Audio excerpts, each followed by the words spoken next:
serenity of Churchill Downs, we bring you to those moments of expectation which precede conflict in a boxing ring. The scheduled 10-round heavyweight fight coming up live now from Glens Falls, New York.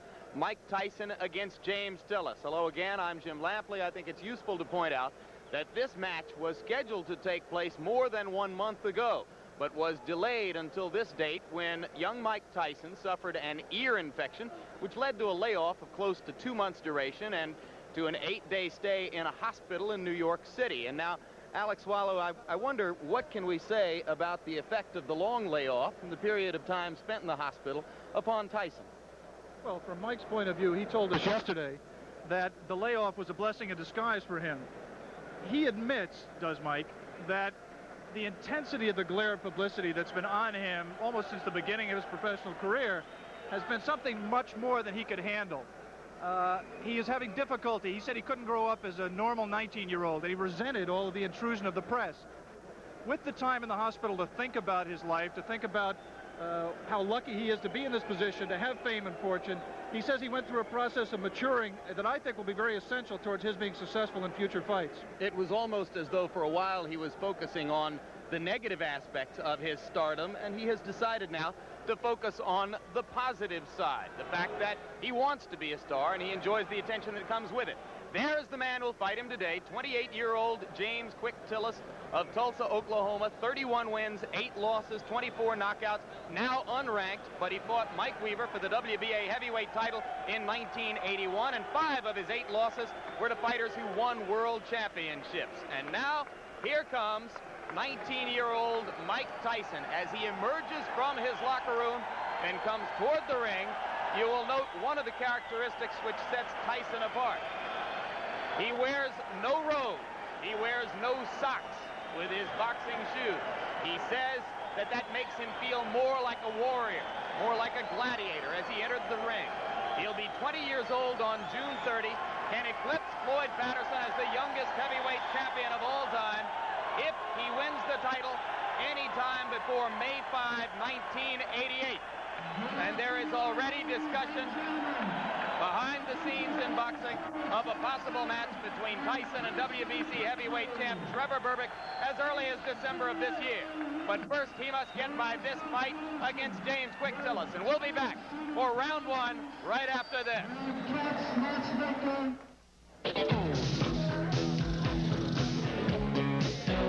Excuse me, I'm looking for... Tall, cold, frosty one, big foamy head, rich and creamy.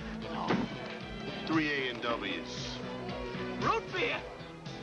A&W root beer.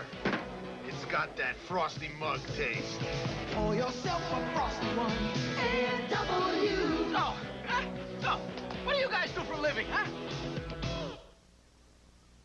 Universal Life, a philosophical breakthrough.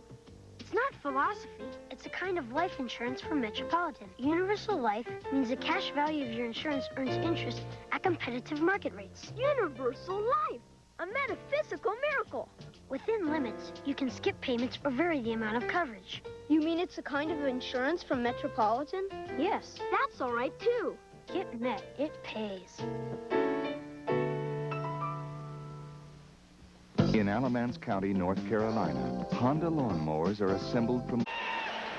Back in Glens Falls, New York, as you look at the tale of the tape between these two heavyweights, the significant stat there, both fighters entered the ring somewhat lighter than in their more recent appearances. Tyson, in his last fight against Steve Zowski, was over 220 pounds, today at 215. And Tillis, in his most recent bout with Terrell Biggs on January 25, fought at over 214 pounds. Today he is 207 3/4. The referee is Joe Cortez. There are 3 judges who will score the fight on the round system with supplemental point scoring in case of a draw. 3 knockdown rule is in effect. No standing 8 count. The mandatory 8 count is in effect. Tyson in the black trunks and James "Quick" Tillis in the white. Customarily, Mike Tyson does not feel his opponents out in round 1. He tries to take them out.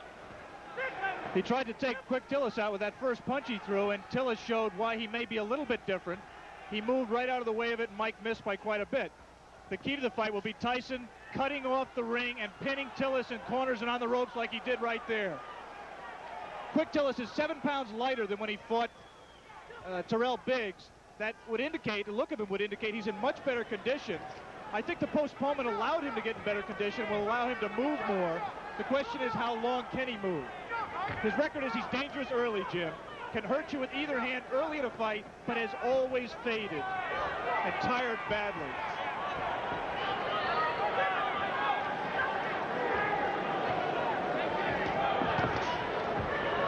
See Tillis delivering the left jab and following with the right. He is not running away from Tyson, and Tyson goes to work on the body. Some say that what sets Tyson apart is the intensity and the effect of his attack to the body.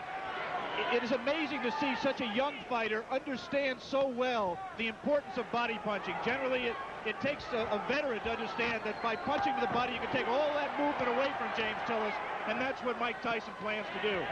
You saw Tyson with the left hook splitting Tillis's guard and getting the punch through moments ago as he had Tillis in the corner. Joe Cortez, the referee, the only one of the 3 judges in Las Vegas a few weeks ago who scored the Larry Holmes-Michael Spinks fight in favor of Holmes. That was an excellent right uppercut by Quick Tillis, which is a punch that should be effective against someone who comes in burrowing in like Tyson does. For some reason, Tillis landed. He was so shocked he grabbed.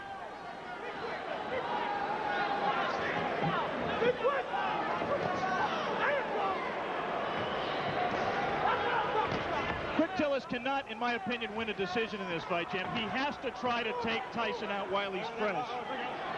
You see that Tillis grabs Tyson behind the head when he ties a fighter up. He customarily does it by tying them up behind the head. That will not deter Tyson from flailing away at the body, as he did right there. And Joe Cortez, the referee, quite properly did not break the fighters because Tyson's hands were not tied up.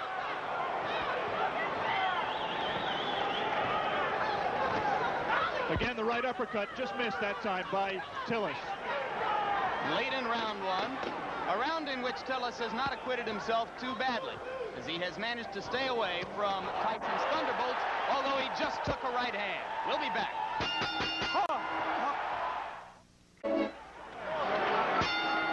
We bring you back for round 2, and you hear the bell. As you saw before we went away, Tyson did land 1 punch after the bell had sounded to end round 1.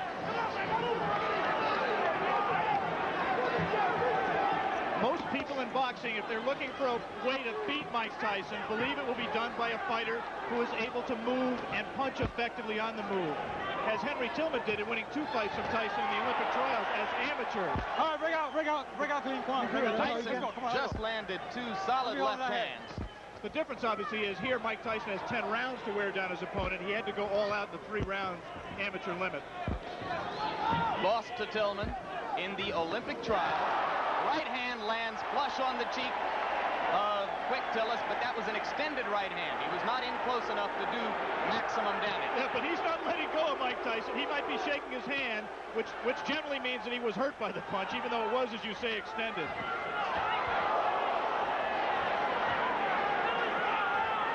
Simply a matter here of Tyson finding the range. He can't be too far outside, but he can't get so close that he allows Tillis to grab him, as Tillis will always do when Mike lets him.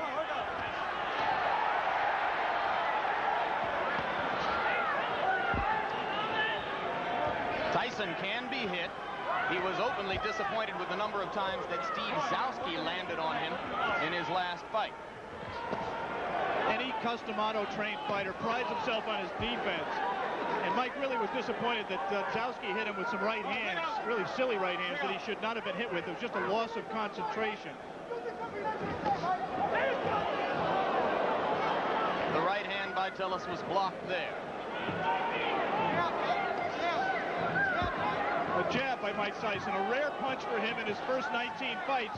A punch that he is smart enough to know that he's going to need if he's going to move up to world-class competition.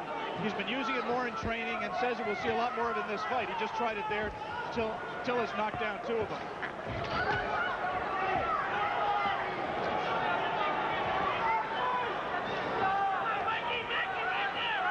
Good head movement by Tyson coming in. For the moment, Tyson is not nearly as busy as he has been in some of his previous fights against much lesser opponents. No doubt a sign of the respect that he must have for a fighter of Tillis' experience. There's the punch that, in my opinion, is going to win the fight for Tyson. It's that right hand to the body. He won't knock Tillis out with it, but he will wear him down and bring his hands down so he can land punches to the head. He got him with the left, and you saw Tillis staggering backward momentarily. Not seriously hurt, but Tyson has begun to break through the guard around the face. And there's a right hand as Tyson continues to land and round 2 ends. Back in Glens Falls, New York for the beginning of round 3. More than 8,000 people here in the Glens Falls Civic Center, almost all of them rooting for the fighter that Upper New York State thinks of as its own Mike Tyson. Right now, all of the aggression is out of Mike Tyson. He is keeping his distance. He's trying to learn how to box with James Quick Tillis. It is not, or has not been to date, his fight. So if Quick Tillis has done nothing else, at the present time, he's taken Mike Tyson out of his game plan. Tillis tying Tyson's left arm up there. Tillis' trainer and co-manager Bo Williford said that he had been working with him for the last 6 weeks on tying up Tyson's arms. At that time, Tyson got the left hand through again after ducking a Tillis punch. Just one punch for Mike, and that's not typical. He has to put punches together when he gets inside. Keep busy. Outstrength Tillis on the inside and let his hands go. He is being considerably more careful than in his previous 19 appearances. Remember against Jesse Ferguson, that look at the hand speed by Tyson. That's one of the things that's astonishing, to see a man of this size and this build with such quick hands. We'd like to alert our local stations along the line that we'll be taking a station break right here at the end of this round, round 3.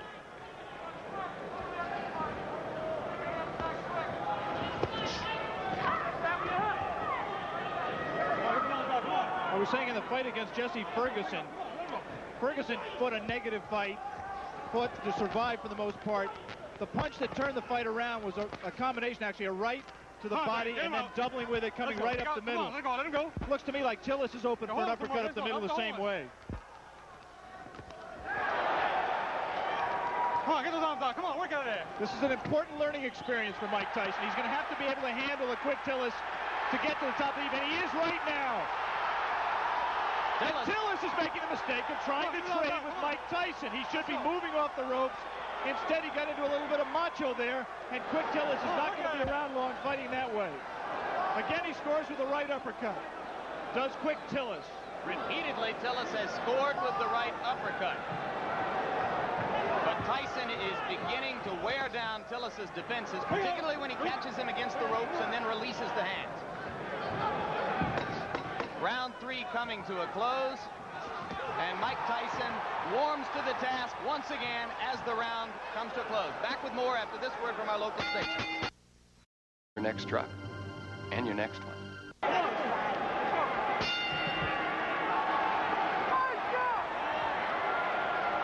Beginning of round 4, Jim Lampley with Alex Wallow in Glens Falls, New York. If you are scoring in rounds, as they do here in New York State, I had the first round even and have given rounds 2 and 3 to Mike Tyson. Right hand lands on the point of the chin, but he didn't get all of it.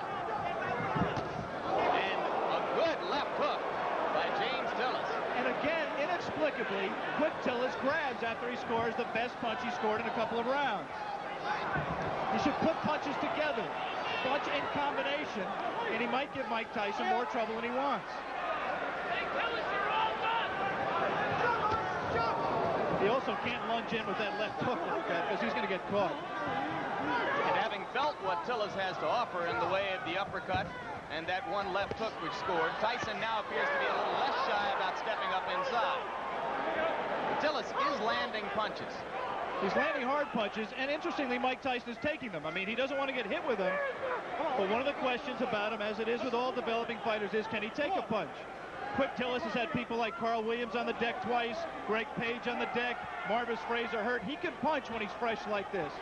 Switches left-handed. Tillis is a converted southpaw. Punches hardest with his left hook. Fought as an amateur. Fought as a southpaw as an amateur. Turned around in the middle of his amateur career.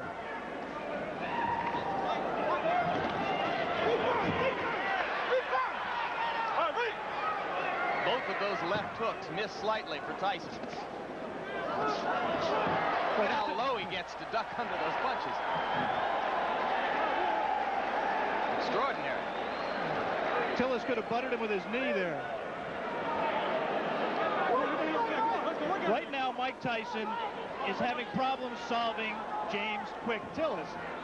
He doesn't really know, the things that work for him normally are not working for him, and he's going to have to go to things that are a little bit more sophisticated. He's going to have to cut the ring off better, and he's going to have to find the range better. He just can't walk inside and let Tillis tie him up like that. Has to let his hands be busier, and at the same time avoid getting hit himself. As for Tillis's chin, you might note that a long time ago in 1981, he went 15 rounds with the very dangerous puncher Mike Weaver, largely by staying away. But on the other hand, he suffered a technical knockout in the first round against Tim Witherspoon 2.5 years ago. You'd have to say that is a fluke, the loss to Witherspoon. Tillis claims he slipped on some water in the corner and was distracted before he got punched. Again, he lunges in, it gets caught! The left hand drops Tillis onto the seat of his pants as round 4 is coming to a close. I'm not so sure that his right foot wasn't stepped on, causing that knockdown. There was definitely a punch, but I believe that Tillis's right foot was stepped on by Tyson at the moment the blow landed. All right, let's stay right here and take one more look at the knockdown. I'm clearly wrong. That was just a clean punch. He was off balance. We said that Tillis could not lunge in with the left hook. He lunges in with the left hook. Tyson very cleverly slips it, comes back in a punching position and lands a left hook. That was not the full power of Mike Tyson, but Tillis had lunged, was off balance, and he was able to drop it. Let me repeat that there was no tripping involved. It was a clean punch. There is the Tyson corner. You see Kevin Rooney in the year of Tyson, another custom auto-trained fighter.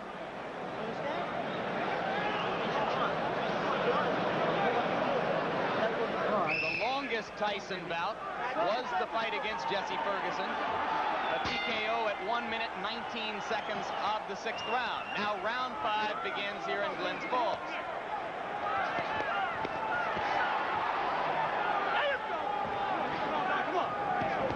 Tillis still willing to trade leather with Tyson.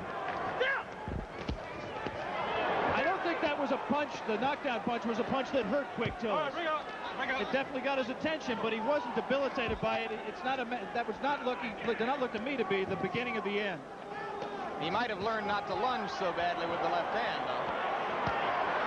And there you see Tyson whacking away to the rib cage with the right hand. Again, Cortez warns Tillis for holding behind the head. Tillis switches briefly to southpaw and goes back. And again, he holds behind the head. Mike Tyson is not doing his job in those clinches. His hands are free, but he isn't using them. Right there, there's no reason for Mike not to rip punches to the body. We talked about his ability as a body puncher. He has it. He just isn't using it.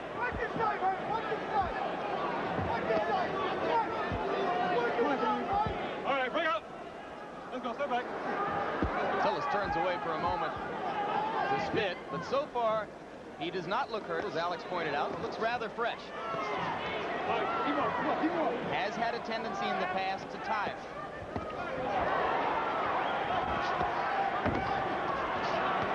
This is not a good round so far for Tyson, who is missing more punches than he lands.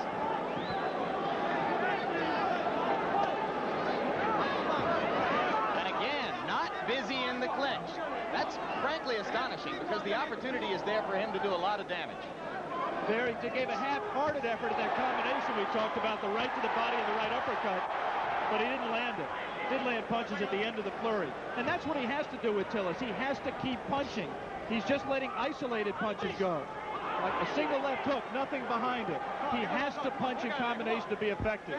There's a great tendency here to compare Tyson to another young heavyweight, Olympic super heavyweight gold medalist Terrell Biggs. Tillis extended Biggs to the full 8 rounds, where Biggs got the decision, and that was on January 25. 2 good short chopping right hands by Tillis.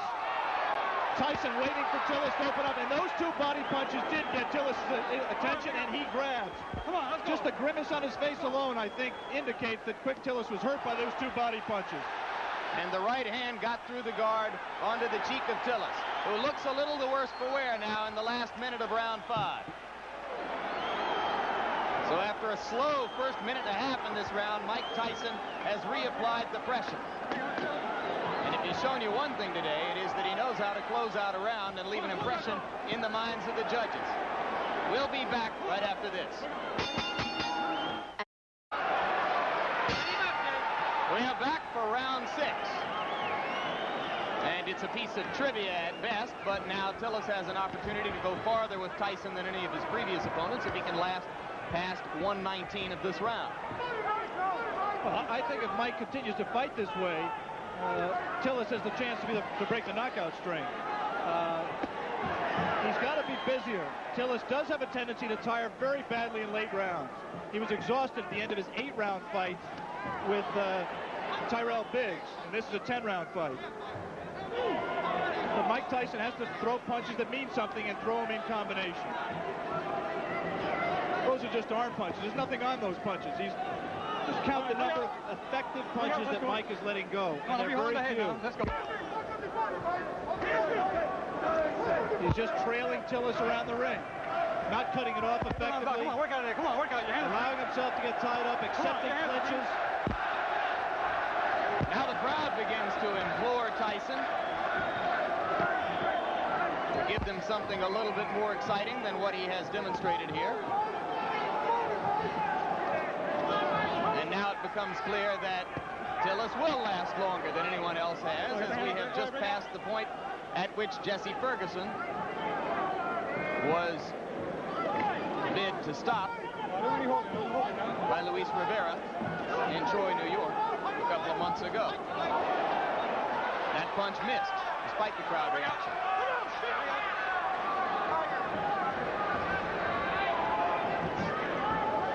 Since we are talking about the possibility of the fight going the distance, scoring at the halfway point, I've given Tyson 3 rounds, Tillis 1 round, and 1 round even. I did not score the 4th round, which is the round in which a knockdown, a 10-8 round for Tyson. I only gave it a 10-9 round for Tyson because of the fact that Tillis was dominating the round up to that point. The point system is, of course, supplemental only. The round system stands up unless there is a draw. Personally, Alex, I have it 4-0-1 for Tyson. I've not given Tillis a round. All right. Let's go. Come on, There are 2 ways of looking at what Mike is doing. One way is to say that he's pacing himself, he's waiting for the opening. The other way is to say that he's getting frustrated and getting taken out of his fight. There was, moments ago, a brief combination to the body of the kind of rapid-fire punching that you expect from Tyson, but that was one of a very few times, perhaps the only time in the bout when we've seen it. But again, he comes on at the end of the round. We are all the way through round 6. Mike Tyson and James Tillis will be back. Radio Shack. We are back, and for the first time in a professional career which began 13 months ago, Mike Tyson enters round 7. Another heavyweight. Tyson with the lead in the fight to this point over James Quick Tillis, but fighting a curiously docile fight so far. Not nearly as busy or as aggressive as we've seen him in his 19 previous outings, which resulted in 19 knockouts. He almost looks right here like he's waiting for Tillis to make the fight, to come to him. In case you've just joined us, it is Tillis, the fighting cowboy from Tulsa, Oklahoma, in the white trunks, Tyson in the black. Tyson co-managed by Jim Jacobs and Bill Caton. Tillis co-managed by Bo Williford and Gary Bentley. One curious thing that we learned before the fight about Tillis's condition, we said he's always tired late. Bo Williford and Gary Bentley found out after the Biggs fight, through the doctor's examination, that James Tillis has a number of allergies. Among them, allergic to milk, citrus, and wheat, which could make things difficult for a fighter who, on the day of a fight, eats wheat cakes, drinks milk, and orange juice. Let it go, come on, let it go, James. We have to assume that that was not his pre-fight meal today. He actually was eating mainly cranberry juice. But it has helped his stamina, and I think he also trained harder for this fight. He realizes this fight means everything to him. He has lost 4 of his last 5. And Bo Williford told me last night that if Tillis were to be knocked out today and wanted to continue as a fighter, he would do so without the help of Bo Williford. Yeah, this is career time for James Quick Tillis. Incidentally, if you're not a boxing fan and Tillis looks familiar to him, you may have seen him in the movie The Color Purple, where he had a brief part as Henry Buster Broadnax in the juke joint scenes. Spent 2.5 weeks with Steven Spielberg and crew in Los Angeles, where they called him Dark Gable. There's a right hand by Tyson. And the uppercut. Tillis is not noticeably hurt by that punch. But he's cut. There is blood above his left eye. Exactly right. Mike was a little bit extended with the punch, did not have the proper range for full power. Now he's at the right range, though. He lands something here. This is where he can be effective. Again, not punching at the body when Tillis grabs him behind the head. Tillis landed a left, didn't seem to faze Tyson at all. We will stay here between rounds, as it is Tillis who tries to flurry at the end of round 7, with the blood now seeping out from an apparent cut above the left eye. Bill Nunnery does the cuts for, well, actually, Bo Williford is doing the cut himself right now. Doctor in looking at it. As we look at Tyson's corner, the action is in the opposite corner, right there where they are working on James Quick Tillis's left eye. Let's take a look back at the action from round number 7.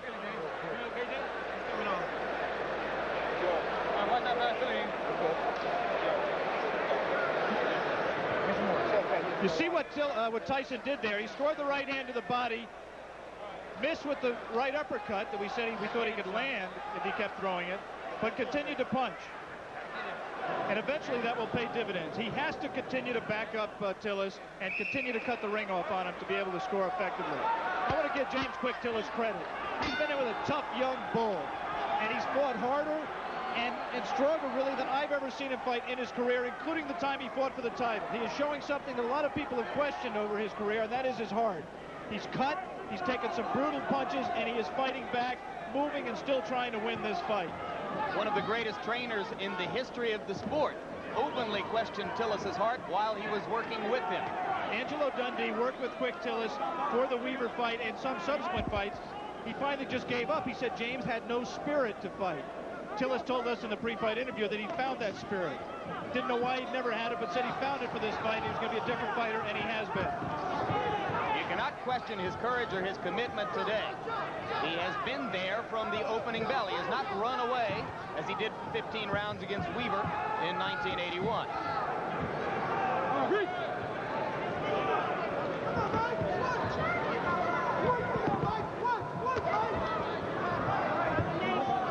Tyson looped that right hand, and you have to wonder if perhaps Tyson is getting a bit anxious.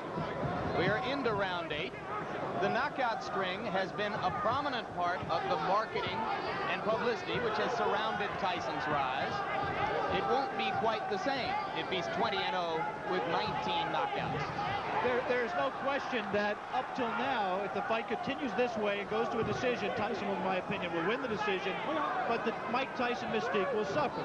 He has not scored a knockout. He has not really hurt Quick Tillis, even though he has knocked him down and cut him.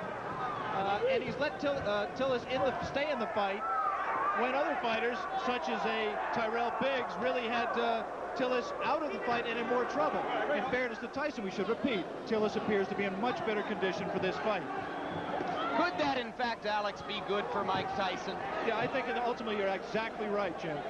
This kind of a fight is absolutely essential to his learning experience. It's obvious for a fighter who punches with as much power and who places as much of his fight plan on power as Tyson does, that any kind of movement cuts down on his power because it doesn't let him set himself as well.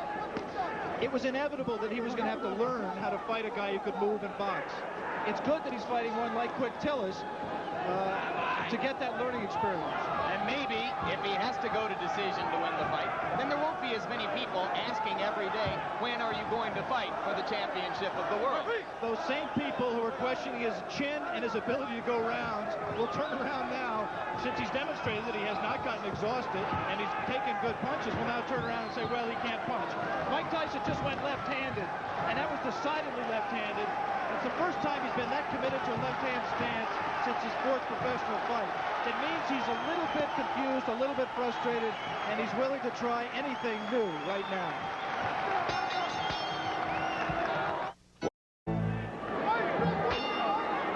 We are back in Glens Falls, New York. James Quick Tillis enters round 9 with 19-year-old knockout phenomenon Mike Tyson. And in Tyson's corner between rounds, trainer Kevin Rooney was imploring him to keep punching, not to stop punching, particularly in the clinches. Come on, work out of it, guys, come on. Which is exactly what Mike just did. He was in tight, his hands were free, and he did not punch.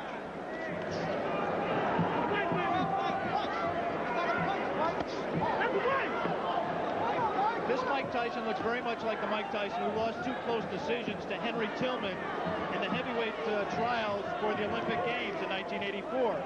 He is confused by the movement. The movement does not allow him to hit a stationary target, and therefore he can't set himself as well. We have not seen the evidence of the jab that Mike Tyson said we would see. And Henry Tillman recently scored a first-round knockout over Bash Ali in a cruiserweight fight. Could he be, in his own way, Alex Wallow, progressing at just as impressive a rate as Tyson? Well, Henry Tillman was very impressive winning the North American Boxing Federation cruiserweight title by scoring a sensational first-round knockout over Bash Ali, as you pointed out. It's difficult to judge because, first of all, I haven't seen all of Henry Tillman's fights, and second of all, he hasn't fought in the same division as Mike. He's been fighting as a cruiserweight. There's not as much talent down there. It's difficult to say. I was very impressed with Tillman against Bash Ali. He will be inevitably a future opponent of Mike Tyson, as will Tyrell Biggs and a number of other these young heavyweight prospects. Coming up immediately after this fight, our coverage of the Kentucky Derby, beginning of ABC Sports' run through the Triple Crown this spring. Right now we are in round 9. Mike Tyson well ahead in the scoring, or so we would judge it, against James Tillis, but looking for a knockout to keep his 19 knockout string alive. I'm not sure he is looking for a knockout, Jim. I mean, he certainly isn't fighting like someone who is. It's possible that, number one, he doesn't know how to knock Tillis out. Tillis has presented a problem to him in terms of power punching that he can't solve.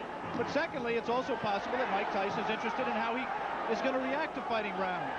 He's heard all the doubters say he can't go 10 rounds or 15 rounds, and maybe he's in the back of his mind trying to find out exactly how he is going to respond in that kind of a fight that he is in no danger, in my opinion, of losing. Maybe in the front of his mind. 22 seconds remaining in round 9. More and more it looks as though Tillis is going to be able to go the distance. And Tyson again is not busy during the clinches when his hands are free and he has a chance to punch. Landed a right hand on Tillis's nose, but again from a long enough distance that it didn't damage Tillis. We have gotten to the end of round 9. We'll be back for the closer after this. Power. We are back in Glens Falls, New York, round 10. The crowd tries to liven itself up, try to provide some encouragement to Mike Tyson. Most of them have come here today hoping to see a knockout and, frankly, expecting to see a knockout. Tyson tries to deliver with the right hand and steps in and throws the left. Tillis again ties him up.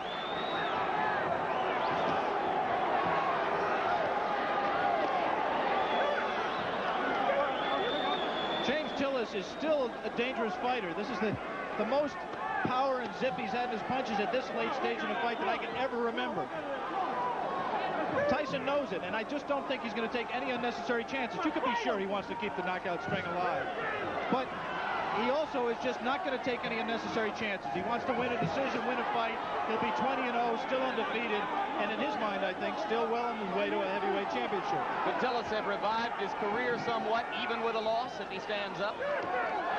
Well, this certainly is a respectable showing, and there certainly will be notoriety to the man who broke Mike Tyson's knockout string, especially if Mike resumes the knockout string after this fight. Always difficult to know why a crowd is booing. You can't psychoanalyze 8,000 people. I think it's possible that they're disappointed in Mike's performance. They came here wanting to see him do what he's done in his previous 19 fights, and he doesn't appear at this point to be going all out to satisfy them. Landed the left hand, but Tillis stood right there. Cut is no longer a problem. It has been effectively stopped. Tillis comes straight in.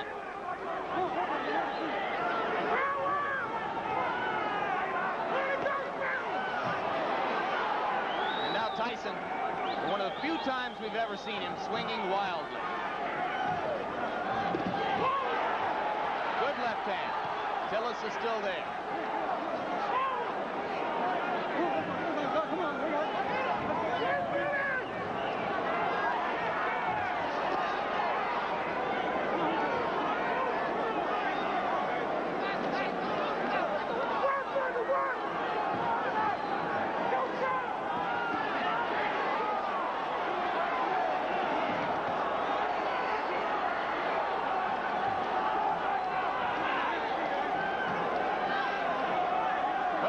Very little doubt about the decision here.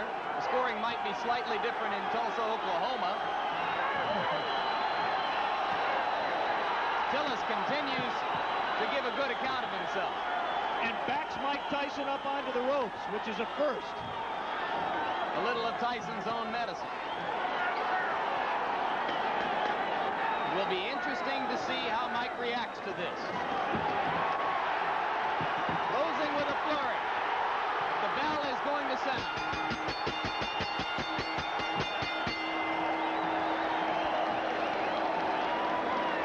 Big smile on the face of Bo Williford as he steps into the ring. I think he's quite proud, win or lose, of James Tillis. Mike Tyson comes back and gets wiped off by Kevin Rooney. We will have the decision very shortly, but there is another big story in boxing which surfaced just this past week. The reported intention of... All right, now we are back live in Glens Falls, New York, and in the middle of the ring announcer Paul LaFleur with the decision. Ladies and in this gentlemen, fight. Here is the official score. Judge Bernie Friedkin scores it 6 rounds to 4. Judge Al Reed scores it 6 rounds to 4. Judge Tony Moret scores it 8 rounds to 2. The winner by the unanimous decision and still undefeated, Mike Tyson. So for 19-year-old Mike Tyson, moved the record now to 19, or make it 20 wins, no losses, 19 of them by knockout. Now, stay tuned for one of the most prestigious and exciting events in sports coming up next. The 112th running of the Kentucky Derby. Travel arrangements made through, and a promotional fee paid by United Airlines. I'm Jim Lampley along with Alex Wallow, saying so long for now from Glens Falls, New York.